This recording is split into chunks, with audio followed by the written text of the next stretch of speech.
You're siding with the perpetrators and you're ignoring the victims. You're running a massive Epstein cover-up. You've been ordered by subpoena and by Congress to turn over 6 million documents, but you've turned over only 3 million. You've turned the People's Department of Justice into Trump's instrument of revenge. Trump orders up prosecutions like pizza, and you deliver every time. He tells you to go after James Comey, Letitia James, Lisa Cook, and Jerome Powell. Nothing in American history comes close to this complete corruption. This president is the first president in U.S. history.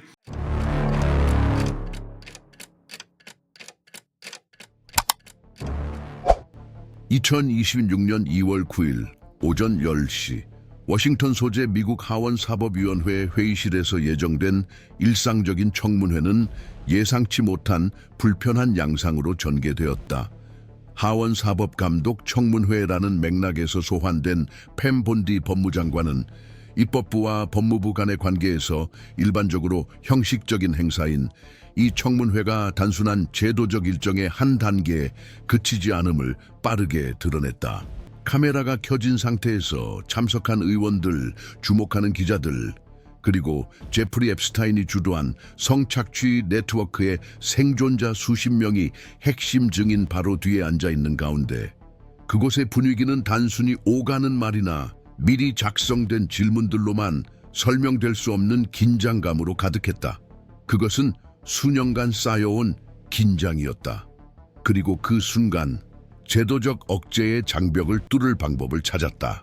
이는 하원이 요청한 문서의 절반이 왜 기밀로 남아있는지 또는 실제로 제출된 300만 건의 문서 중 생존자들의 이름은 공개된 반면 가해자와 공범자들의 이름은 완전히 삭제된 채로 남아있는 이유를 묻는 것만이 아니었다. 거기에는 법무부가 수행한다고 주장하는 역할과 제이미 라스킨 같은 의원들에 따르면 불투명한 기준으로 내부에서 내려지고 있는 결정들 사이에 노골적인 모순이 명백히 드러나 있었다. 이 긴장감이 팸 본디의 완고한 침묵에 응축되어 있었는데 그녀는 위원회 위원들을 마주보기를 거부한 채 하나하나 질문을 받았습니다. 테레사 헬름, 리즈 스타인, 스카이 로버츠, 아만다 로버츠 등 수많은 생존자들이 차례로 일어나 손을 들며 지금까지 법무부로부터 단 한 번도 접견을 받은 적이 있느냐는 질문을 받았을 때 그들의 얼굴에 스친 불편함이 바로 그것이었다. 그 여성들이 방 한가운데에 서 있는 모습, 단순한 관중이 아닌 그 청문회의 존재 이유 그 자체로서 이 행사의 도덕적 축을 뒤흔들었다. 프라밀라 자야팔 의원은 자제를 요청하지 않았다. 생존자들이 원한다면 일어나 국가와의 대화 부재를 시각적으로 보여줄 것을 요청했다. 그들은 일어섰다. 모두 이 장면은 연출된 것이 아니었다. 구호도 플래카드도 없었다. 오직 여성들이 팔을 들어 올린 차에 수년간 이 순간을 피해온 권위 앞에 서 있을 뿐이었다.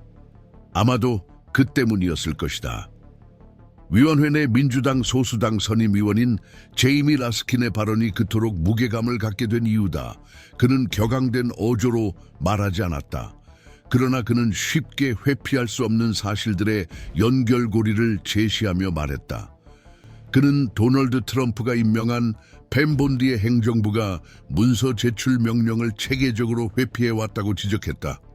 사진, 동영상, 내부 메모, 이메일 등 300만 건 이상의 문서가 중복이라는 이유로 계속 보류되고 있다고 했다.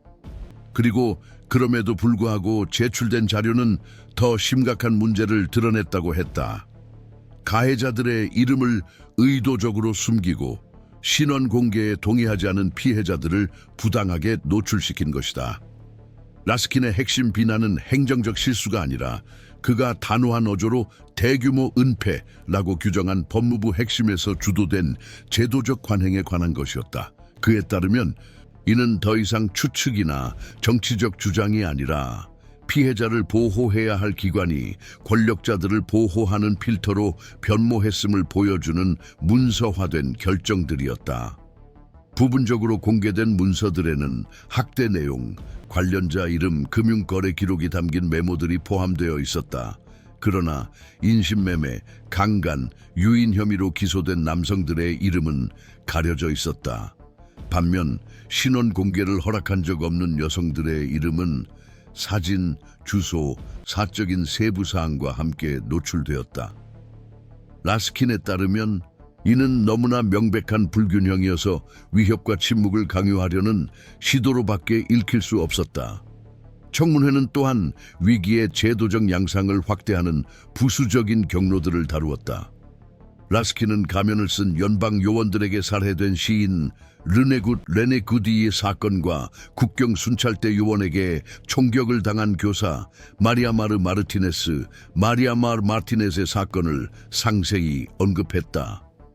현지 수사에서 확보된 문자 메시지에 따르면 해당 요원은 사건을 자랑했다고 한다. 그에 따르면 이 사건들을 연결하는 공통점은 증거와 증인, 진행 중인 수사가 있음에도 법무부가 주 검찰 및 공익 변호사와의 협력을 체계적으로 거부했다는 점이었다. 더 심각한 것은 간호사 알렉스 프레이가 아직 밝혀지지 않은 상황에서 살해된 사건처럼 검찰이 피해자 가족들을 상대로 허약한 방해 혐의로 수사를 시작한 사례도 있었다는 점이다. 그 청문회를 특별하게 만든 것은 증언 내용만이 아니었다. 전국이 지켜보는 가운데 제스처와 누락, 제도적 저항이 쌓여 하나의 패턴을 형성하기 시작했기 때문이다. 라스킨은 발언 말미에 다시 직설적인 어조로 돌아가 검사들이 더 이상 자격을 기준으로 선발되지 않고 대통령의 직접적인 명령에 복종할 의사가 있는지에 따라 선발되고 있다고 주장했다. 그는 다니엘 사순, 하겐 스코턴, 에릭 시버트 등 불법적이거나 비윤리적이라고 판단한 명령을 따르기를 거부한 전문가들을 언급했다. 또한 그들을 대체한 인물들, 즉 린지 할리건처럼 버지니아 동부 지구에 검사 경험 없이 임명된 트럼프의 개인 변호사들, 그리고 그들의 고발이 연방 판사에 의해 기각된 사례들도 언급했다. 2월 9일 청문회는 결의안도 즉각적인 조치 약속도 없이 끝났다. 그러나 공중에 그리고 참석자들의 몸에 남아있던 것은 법무부가 현재 형태로는 더 이상 제도적 보장의 장이 아니라 외부 의지에 종속된 정치적 도구가 되어버렸다는 인상이었다. 이러한 변화가 향후 몇 달간 확인된다면 국가 내 행정부와 사법부 간의 관계 기반을 재구성할 수 있다. 제도적 신호를 주의 깊게 관찰하는 이들에게는 세심한 시선과 엄밀한 태도로 전개되는 상황을 계속 지켜볼 필요가 있다. 본 매체는 진행 중인 사건들을 단계별로 지속적으로 모니터링할 예정이다. 그 하원사법위원회 청문회의 시작 순간 생존자들이 일어서서 제이미 라스킨의 발언이 아직도 공간에 울려 퍼지고 있던 그때부터 그 후 몇 분 동안 펼쳐진 것은 단순한 질문과 답변의 연속이 아니라 수년간 쌓여온 제도적 층위들의 느리고 긴장감 넘치는 폭로였다. 이 행사의 제목인 에프스틴 파일 관련 법무부 행위에 대한 하원사법위원회 감독 청문회는 회의의 초점을 분명히 했으나 다른 의원들이 발언을 이어가면서 이 사건이 에프스틴 사건을 넘어선다는 점이 드러났다. 문제는 도널드 트럼프가 직접 임명한 팸 본디에 관리해서 법무부가 공공의 이익이 아닌 백악관과 그 주변의 정치적 지시를 따르기 위해 어떻게 이용되거나 형성되어 왔는지에 있었다. 팸 본디는 신중하게 통제된 태도로 기술적인 논의를 유지하려 했다. 그녀는 절차, 프로토콜, 기밀 유지, 그리고 제때 처리하기 위해 초인적인 노력이 필요했을 방대한 양의 데이터에 대해 이야기했다. 그러나 그녀가 제시하는 각 주장마다 프라밀라 자야팔, 제리 나들러, 매들린 딘 같은 의원들의 새로운 질문이 쏟아져 나왔고, 이는 갈등의 핵심이 단순히 문서 관리 문제를 넘어섰음을 보여주었다. 그들은 또한 수사 책임자 선정, 외부 지침에 따른 수사 개시 또는 종결 결정, 그리고 확고한 평판과 독립성을 인정받은 검사들이 진행하던 사건들의 갑작스러운 중단에도 관여했다. 이 시점부터 특정 인물들의 이름이 자주 거론되기 시작했다. 맨해튼 검찰청 수장으로 지명됐던 다니엘 사수는 자신이 심각히 비윤리적이라고 여긴 명령을 따르기를 거부한 후 사임했다. 라스킨이 일부를 낭독한 그녀의 사임서는 뉴욕시장 에릭 애덤스에 대한 기소를 막으려는 시도를 정치적 거래 수단으로 직접 언급했다. 그의 후임자로 지명된 하겐 스코턴 전쟁 참전 용사, 연방 변호사, 전 대법원 판사 보좌관, 역시 본디 수석 보좌관에게 직접 보낸 사임서에서 그 계획을 추진하기에는 비겁하지도 바보 같지도 않다고 밝히며 사임했다. 이러한 맥락에서 버지니아 동부 지방법원에서 에릭 시버트를 변호사 린지 할리건으로 교체한 결정은 특별한 의미를 갖게 되었다. 할리건은 마라라고 사건에서 트럼프의 전 개인 변호사였으며 검찰 경험이 전혀 없었다. 그럼에도 그녀는 미국에서 가장 전략적인 지역 중 하나를 맡아 불과 2주 만에 충분한 사실적 근거 없이 공직자들을 기소했다. 얼마 지나지 않아 연방 판사가 이 모든 절차를 무효화하며 해당 임명을 근본적으로 부패하고 결함이 있다고 지적했다. 이 결정 자체만으로도 연방 임명 시스템의 단락 현상이 발생했으며 행정부의 직접적 영향 하에 이루어진 지명의 합법성에 대한 향후 의문을 제기하는 선례를 남겼다. 동시에 법무부는 내부 저항의 표적이 되었다. 검사들과 검찰관들뿐만 아니라 기관 자체의 윤리적 행위를 평가하는 법조인들로부터도 저항을 받았다. 바로 이 전문가들이 의회에 제출되기 전에 문서가 작성되거나 편집된 방식에서 일정한 패턴을 발견한 것이다. 일부 보고서는 처음에 중복으로 분류되었으나 연방 요원들의 수기 메모가 포함되어 있어 피해자들의 이전 진술을 보완하는 내용이었다. 적어도 16건의 사례에서 문서들은 에프스타인과 공인들과 연결된 중개자들 간의 만남의 이름, 시간, 장소를 지적했지만 이 부분들은 검은 줄로 가려져 있었고 피해자들의 이름이 언급된 부분들은 사진과 상세한 개인적 진술과 함께 가독 가능한 상태로 남아 있었다. 제출된 문서와 FBI 자체 내부 보고서를 교차 분석한 결과 일부 의원들은 이것이 단순한 실수나 과잉 열의가 아니라 선택적 보호를 위한 적극적인 정책이라고 지적하기 시작했다. 예를 들어 제이미 라스킨은 피고인들에게 유리하고 피해자들을 처벌하는 검열 패턴이 존재한다고 주장했다. 이는 법적으로가 아니라 도덕적, 공개적으로 많은 이들이 가족과도 공유하지 않았던 개인 정보를 노출시키는 방식으로 이루어졌다. 청문회가 2단계에 이르자 위원회는 전직 요원들과 해임된 검사들의 녹취된 증언 일부를 짧은 시간 동안 청취하기 시작했다. 그중 한 명으로 증인 D로만 확인된 인물은 오프라인에서 팸 본디가 직속 보좌관들에게 보낸 메시지에 대통령의 동맹을 보호할 필요성이 언급되었다고 진술했다. 아직 공식적으로 확인되지 않은 이 진술들은 청문회 회의록에 기록되어 정부 청렴처로 이관되어 독립적인 조사를 받게 되었다. 불완전한 정보와 직접적인 정치적 개입 의혹이 교차하는 이러한 환경은 의회 의원들과 법무부 사이의 불신을 심화시켰다. 수년 전 뮬러 사건 감독에 참여했던 제리 나들러 의원은 워터게이트 스캔들 이후 이처럼 강력한 제도적 저항을 본 적이 없다고 말했다. 비록 이 비유가 심각하게 들릴 수 있지만 많은 법조인들은 현재 상황이 구조적으로 불안정한 측면을 지니고 있다는 데 동의한다. 완전히 자율적으로 운영되어야 할 기관들의 기능 위에 사적 이익이 중첩되고 있다는 점이다. 이와 동시에 상원에 설치된 특별위원회 딕더빈 셸던 화이트하우스 상원의원 주도가 하원과 협력해 대중적 파장이 큰 범죄 사건에 대한 새로운 투명성 기준을 마련해야 한다는 공개적 요구가 커지고 있다. 제안된 내용은 이제부터 에프스틴 사건과 같은 기록들은 공개 전에 반드시 다단계 위원회의 검토를 거쳐야 하며 보호 또는 공개 결정이 검찰총장실 단독으로 내려지는 것을 방지하자는 것이다. 시위, 폭로된 자료, 내부 보고서, 정치적 동원이 맞물린 이 점이 청문회에 무게감을 더했다. 단순한 의회 행사가 아닌 겉보기엔 안정된 기관들조차 특정 정치인을 위해 동원될 때 극한까지 긴장될 수 있음을 보여주는 일종의 엑스레이가 된 셈이다. 더 나아가 이러한 긴장이 권력의 복도를 벗어나 실제 삶 이야기, 마리나 레라, 제스 마이클스, 로라 블룸맥기, 데니 벤스키 같은 사람들에게까지 파급되는 방식이다. 이들은 수십 년이 지난 지금도 말뿐인 인정이 아닌 실질적인 정의로 이어지길 기다리는 여성들이다.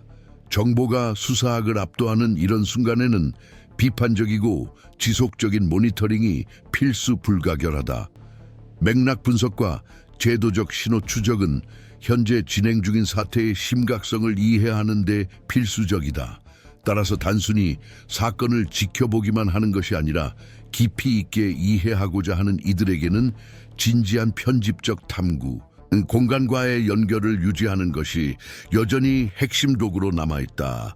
증언이 쌓이고 본회의장의 분위기가 점점 무거워지면서 이 나라가 단순한 행정적 책임 추궁을 넘어선 상황에 직면했음이 분명해졌다. 법무부 장관이 제프리 앱스타인 관련 기록 관리에 대한 공식 감찰 회의를 시작한 것이 훨씬 더 큰 것으로 발전한 것이다. 합법성, 정치적 영향력, 제도적 책임 사이의 경계를 공개적으로 검토하는 자리로 생존자들이 여전히 청중석에 앉아 각 답변을 주의 깊게 지켜보고 의원들이 제한된 발언 시간을 활용해 단호한 비난과 투명성 요구를 번갈아가며 쏟아내는 바로 그 순간 하원사법위원회는 카메라 앞에서 수십 년간 법무부를 지탱해온 신뢰 모델의 취약성을 드러냈다. 공식 제목은 에프스틴 파일 관련 법무부 행위에 대한 하원사법위원회 감독 청문회였지만 회의실 안에서는 그 의미가 형식을 훨씬 뛰어넘었다. 많은 이들에게 이는 전통적인 기관이 자신의 모순을 직면해야 하는 순간이었다. 드러난 분열은 민주당과 공화당 간의 논쟁에 국한되지 않았다. 이 충돌은 미국과 같은 제도적 역사를 가진 국가에서 정의가 무엇을 의미하는지에 대한 서로 다른 개념을 드러냈다. 제이미 라스킨, 프라밀라 자야팔 같은 의원들은 펜 본디 법무장관이 기술적 자율성과 국가구조의 정치적 활용을 구분하는 경계를 넘어섰다고 주장했다. 이러한 해석에 따르면 이는 단순히 고립된 실수나 잘못된 판단이 아니라 취약한 근거에 기반한 일련의 의도적 선택이었으며 비록 엄밀히 불법은 아니지만 법무부와 의회 간의 신뢰를 훼손하는 내부 의사소통이 동반되었다. 반면 도널드 트럼프와 가까운 공화당 계열위원회 위원들은 이러한 비판이 행정부를 약화시키기 위한 정치적 연출의 일부라고 주장했다. 그럼에도 이 같은 옹호자들 사이에서도 불편한 기색이 감지되었다. 문서에 적용된 편집 기준을 공개적으로 정당화하려는 사람은 거의 없었고 피해자 이름은 노출된 반면 용의자 이름은 숨겨진 이유에 대해 설득력 있는 설명을 제시할 수 있는 사람도 거의 없었다. 이 전략에 대한 해석은 여전히 분분하다. 일부 공공법 전문가들은 미국 법무부가 미국 내외에서 진행 중인 병행 수사 때문에 특정 수사 대상자의 신원을 보호하기로 선택했을 수 있다고 주장한다. 이 관점에 따르면 조기 공개는 국제협력 협정을 위태롭게 하거나 진행 중인 수사에 방해가 될 수 있다.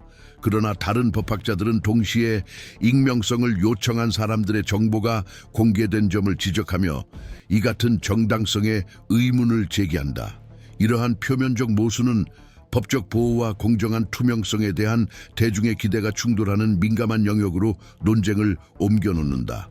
기관 거버넌스 분석가들 사이에서는 펜 본디의 행보를 단독으로 분석할 수 없다는 평가가 굳어지고 있다.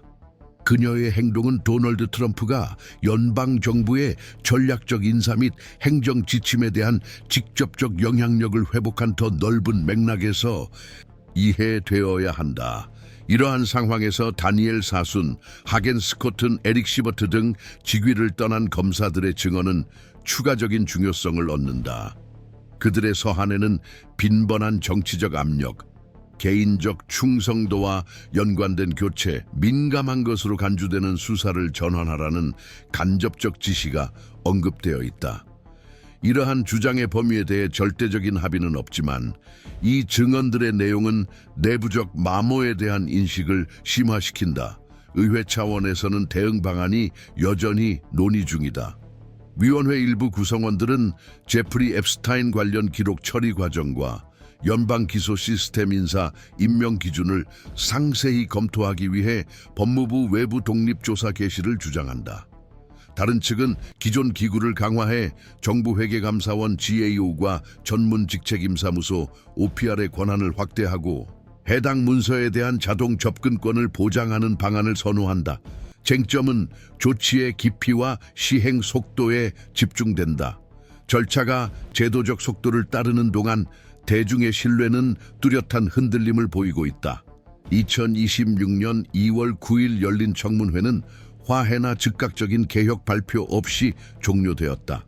생존자들은 여전히 명확한 답변 없이 본회의장을 떠났다. 의원들은 여러 차례 직접적인 질문을 회피한 증인 앞에서 발언을 마쳤다. 그리고 이 나라가 공식 성명으로는 해결되지 않는 또 하나의 제도적 긴장 국면을 겪고 있다는 느낌이 남아있다. 이는 지속적인 모니터링, 시민사회의 동원, 신뢰 재건에 대한 끈질긴 노력이 필요한 과정이다. 이 사건을 계속 지켜보는 것은 단순한 편집상의 선택이 아니다. 시민의 의무다. 걸려있는 것은 제프리 앱스타인의 과거를 넘어선다. 이 논의는 현재 기관들의 현실에 미치며 지도자들에 대한 공공의 신뢰의 미래에 영향을 미칠 전망이다. 우리는 계속해서 각 전개 상황을 주시하고 결정을 분석하며 사실을 맥락화할 것이다. 미국에서 여전히 형성 중인 제도적 상황을 명확하고 주의 깊게 해석할 책임을 지고 있다.